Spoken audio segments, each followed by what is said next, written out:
Right, well, I'm really looking forward to this afternoon. Stargazing, it's a lovely topic, isn't it? And I know Jill's going to do a magnificent job of introducing everything and emceeing everything.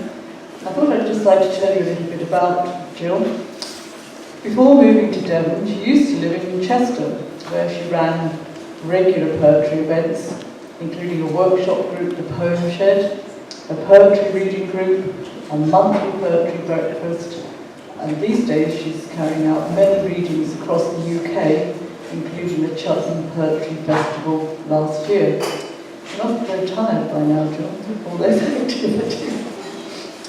She's a Wharfington Fellow. She's appeared on Sky Arts TV, speaking about free verse as opposed to formal verse, and she was artistic director twice for Chester Oye, the former spoken word section of Chester Literature Festival.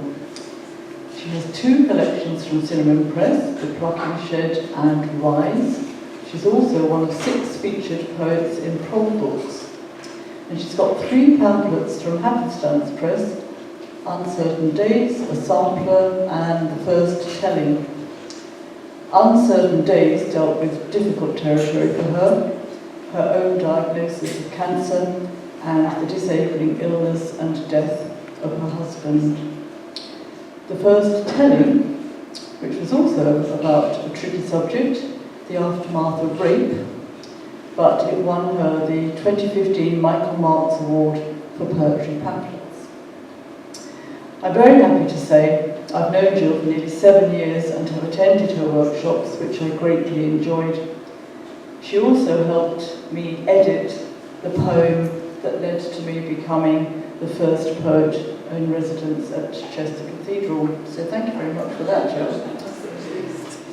In the past, she's led one of the Festival of Firsts poetry picnics, and she also agreed to judge the poetry competition.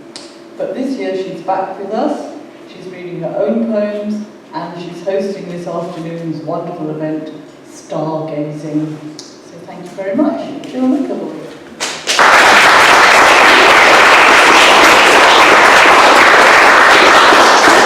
Thank you very much, Nikki. That's the longest introduction I've ever heard. Thank you. Welcome, everybody. And I'm going to just mention that we not only are being videoed, but we're also being recorded. A new radio programme called Wirral, and that should be going out within 2 to 4 weeks' time, and it will also be on Vintage Radio on the Poetry Roundup. If anyone of you who's coming up here later has an objection to being videoed, Mike over there is the guy to speak to, but I think he's spoken to you already. Okay. It's a tight schedule this afternoon, so I'm going to ask every performer, and I know this is hard, to keep it short. Short introductions, quickly into the poem, so nobody gets left out or we don't run over time. Okie doke? Right, I'm going to start with a couple of poems. First is called Bearings, and it was written when I was in Canada in the National Forest. Bearings. Fireflies fill the night with sparks, flicker, flare, like faulty electricity. She feels for the sandy track with naked feet. The pines and hickories have blocked out all the light. In the dark, the chill lake shocks her into gasp. She wades waist deep, stops to get her bearings. In the round gap the trees have left, so many stars the night can't breathe. The waters mirror, staggered by their weight. She's swept round in a carousel of stars, a dizzy spin of fireflies. And this is called After the Moon Landing, the Scientist Commits a Theft. He sneaked a piece of moon rock from the lab. She consumed a fragment small as dust. No ill effects as far as they could see. And yet, each night, there is the faintest, palest glow from her side of the bed. but he who sleeps profoundly deep will never lift his head and know. And then this poem is called The Route Home. We'll take this street, walk past the yellow clock of the moon of the church, and the house with the stained glass door that sheds a pool of red into the night. Stare up at the moon's thin thread, a ripcord we could pull and tug down all the stars. That's what we're going to do this afternoon. We're going to tug down all the stars.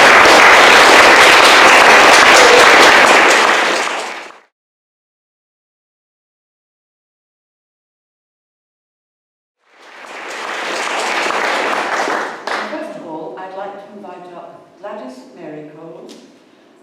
She almost needs no introduction because she's an extremely well-known poet in this neighbourhood.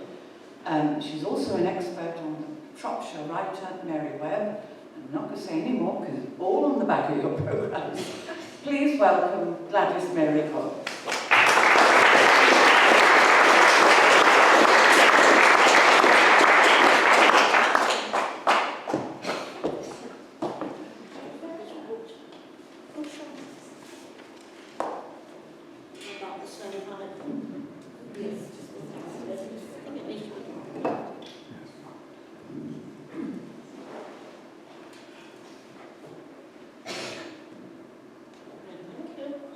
Of course, stargazing and planets and moon, the universe have been a perennial theme for poets through the ages.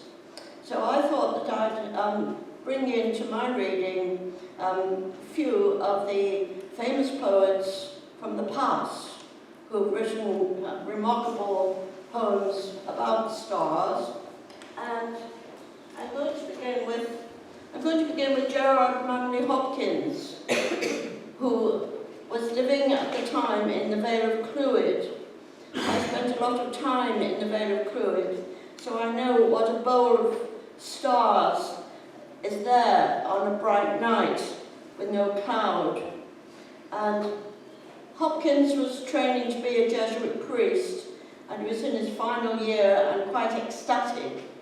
And he had invented a new rhythm called sprung rhythm, which was intended to bring a greater spontaneity to the lines of poetry, hitherto shackled in strict classical metre. He wanted to break free, and so the sight of the stars on a bright night invoked this wonderful sonnet called The Starlight Night. You must listen out for the domestic imagery. He wanted to make his reception of the stars, his response was going to be one of homeliness, not holiness. The Starlight Night. Look at the stars. Look up at the skies. Oh, look at all the fire folk sitting in the air. The bright birds, the circle citadels there. Down in dim woods, the diamond delves, the elves' eyes. The grey lawns cold, where quick gold lies. Wind-beat white beam, airy abeles set on a flare. Flake doves sent floating forth at a farmyard scare. Ah well, it is all a purchase, all is a prize. Buy then, bid then, what? Prayer, patience, alms, vows. Look, look, a May mess, like on orchard boughs. Look, March bloom, like on mealed with yellow sallows. These are indeed the barn, within doors house. This peace bright paling shuts the spouse, Christ, home. Christ and his mother and all his hallows.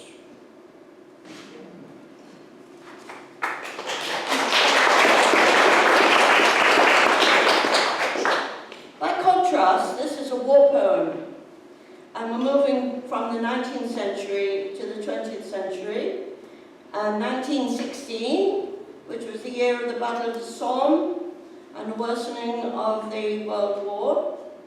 And Mary Webb was a Shropshire writer, novelist and poet, primarily poet, and she'd been living in Chester, where, of course, you don't get as much night sky as you do in the countryside. But every weekend she was returning to the Shropshire Hills, but she had the awfulness of the war in her mind, Three Brothers at the Western Front, Chester Military Centre for the war. And so, looking at the night sky, she wrote this short poem. The moon, beyond her violet bars, from towering heights of thundercloud, sheds calm upon our scarlet wars. To soothe a world so small, so loud, and little clouds like feathered spray, like rounded waves on summer seas, or frosted panes on a winter day, float in the dark blue silences. Within their foam, transparent, white, like flashing fish, the stars go by, without a sound across the night. In quietude and secrecy, the white soft lightnings feel their way to the boundless dark and back again, with less stir than a gnat makes in its little joy, its little pain. Thank you.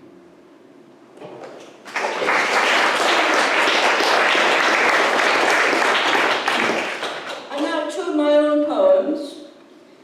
In this poem, I refer to stars in describing a firework display in Llandudno on a very dark, blustery night at the end of August, which was really more like November. And this huge firework display at the end of the holiday season was an annual event. I went there to join my mother and father, and I grew up in Llandudno, partly, and I was very keen to write this poem because I think firework displays are imitating the stars. But I wanted to show what was characteristic of my mother and father, and perhaps myself, at that moment in time. Late August fireworks, Llandudno Bay. The tide hangs fire on a 10 o'clock turn. Crowds in the blustery dark anticipate pink flares, cascading Sputniks, a false dawn.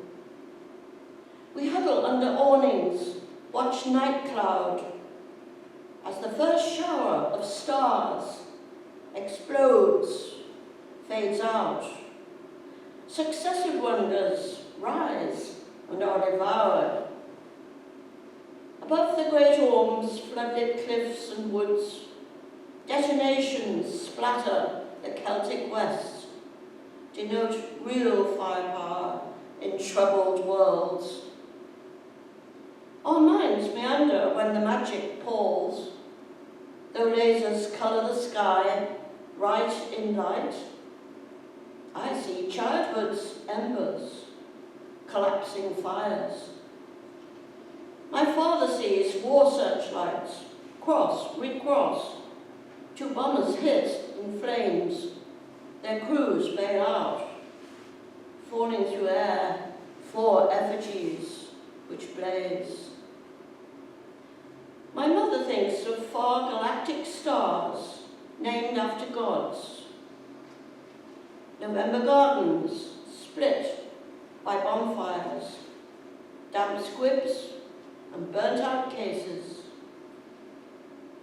The final burnished rain fans out, then dies. We're faced with smoky darkness. All that's left, the jewel pier, the black incoming waves.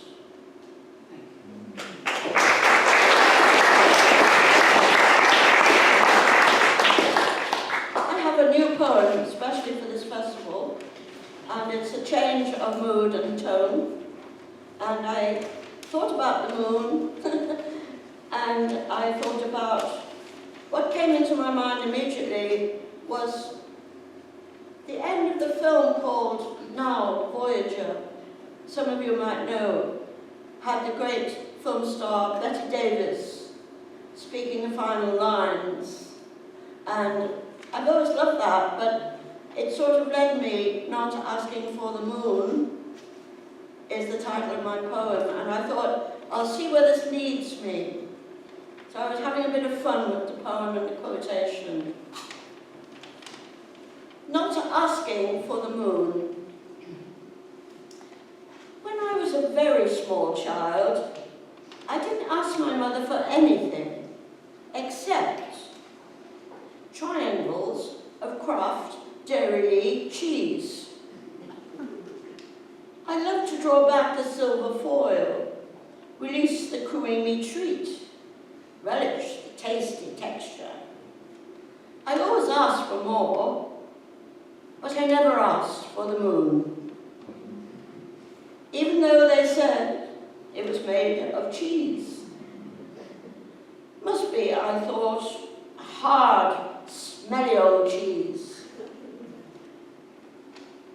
When I was a little older, and still yearning for Kraft Dairy, I often wondered why my mother liked to imitate Betty Davis. She'd stand, poised, balancing between two fingers her pretend cigarette, and she'd say, huskily, "Oh, Jerry, let's not ask for the moon. We have the stars." I couldn't understand this, and I used to worry. We didn't have a Jerry in our family. And what did she mean about them having the stars? Now, looking back, I realise my mother always settled for less, though wanting more.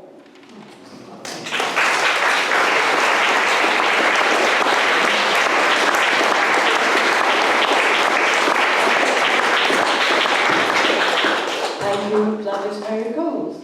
And now.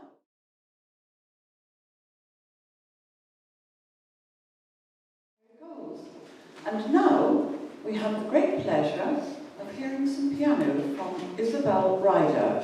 There's information about her on the back of your sheets, and here she comes. Will you please welcome her?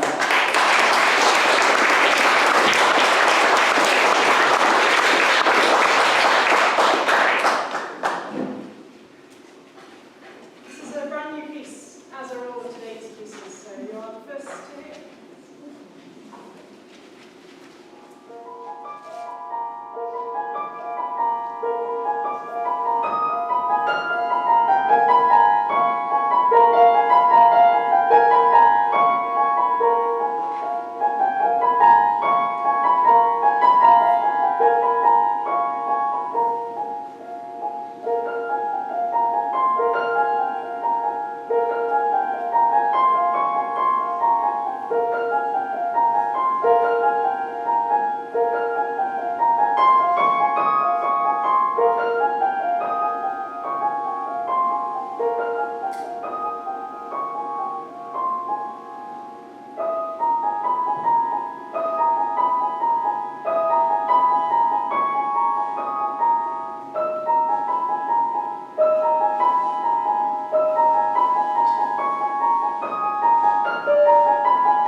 That was very, very delicate. A lovely piece. Thank you.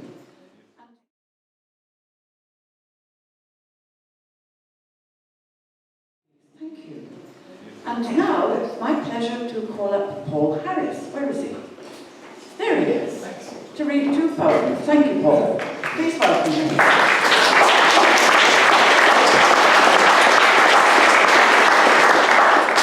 Good afternoon, everyone. What an atmospheric piece of music that was. A lovely backdrop to this particular event about stargazing, isn't it? Okay, I've got 2 poems. The first one, On Any Given Night. On any given night, look skyward. The stars, fragments of a glass ball, flung against a dark sky, flicker, glint, sparkle. Wishes are optional.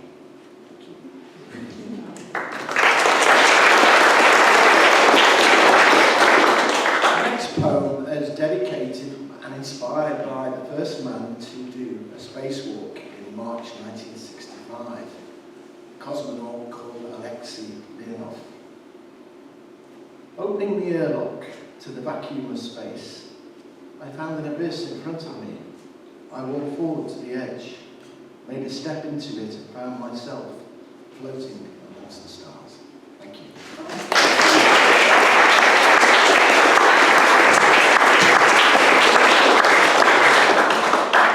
Thank you very much, Paul. Lovely poems.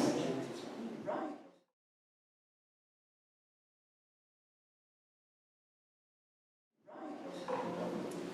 And now, would Campbell Horton like to step up and read his poem? Please welcome him.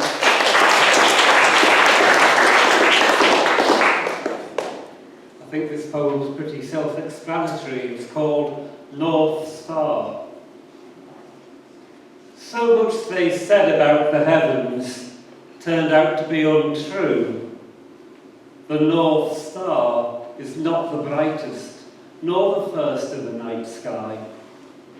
Should you follow the handle of the plough, it will always point to the wrong star or some passing aeroplane. And so the dumb sky stayed an unfathomable conundrum, with no sign to steer me through its gloom.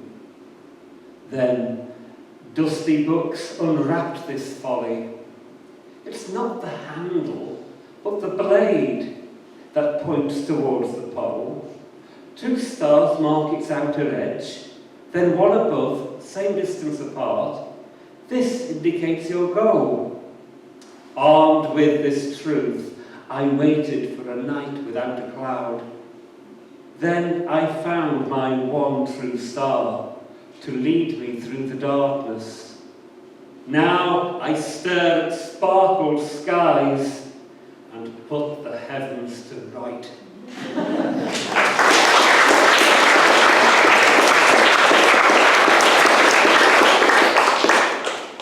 Thank you very much, Camel. Nice poem.